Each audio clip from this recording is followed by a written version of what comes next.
In the critically acclaimed Western drama series Yellowstone, there's a famous scene where the older brother Jacob is blindfolded by a guest, and his skirt is lifted.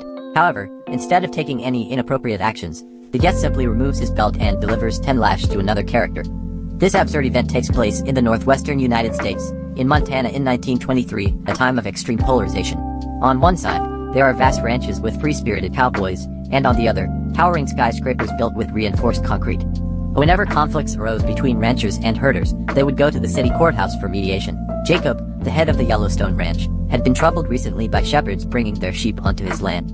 Despite Jacob's repeated warnings to stay off his territory, the shepherds, led by Banner, completely ignored him. Banner argued, "You graze down all your grass and push your flock onto another man's land."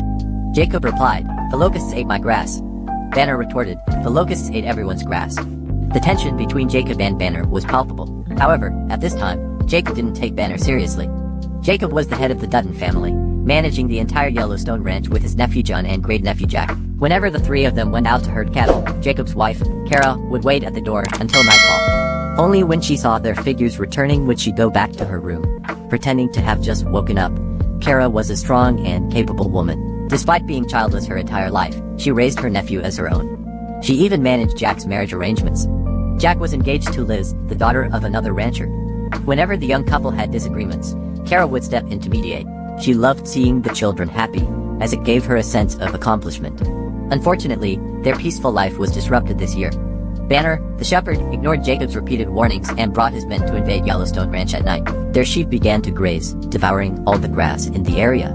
The next day, when Jacob and his family went up the mountain to graze, they discovered what had happened. This led to an intense and violent confrontation between the two sides. Jacob was furious. If it hadn't been for the fact that they were outnumbered today, Jack could have died from Banner and his men's gunfire. To make an example of them and prevent such incidents from happening again, Jacob decided to secretly execute Banner and his men. As night fell, Banner and his group were captured. However, Jacob didn't expect that Banner would use his horse to escape death. Banner desperately cut through the ropes, but by that time, his companions had already met their demise. At that moment, Banner developed an intense desire for revenge, though Jacob was completely unaware.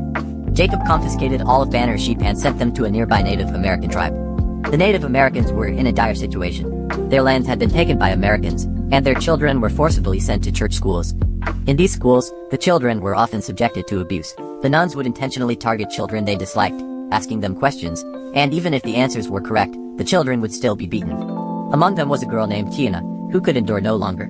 The nuns became more ruthless, whipping her hands harder each time. Finally, Teonna resisted. She retaliated, pinning the nun to the ground and beating her, which delighted her classmates. However, the consequences were severe. Teonna was brought before the priest for punishment. Although the priest appeared impartial, he was in league with the nuns. He pretended to reprimand the nun with 2 slaps but then turned to give Teonna 10 lashes. These were administered on her back, giving the nuns another opportunity to torment her. At night, the nuns would oversee the children's baths, dictating how long they bathed and where they washed, with no regard for the children's dignity or comfort. This is the heartbreaking reality of life for the Native American children during that time. If you found this story compelling, don't forget to like, share, and subscribe to our channel for more such powerful narratives.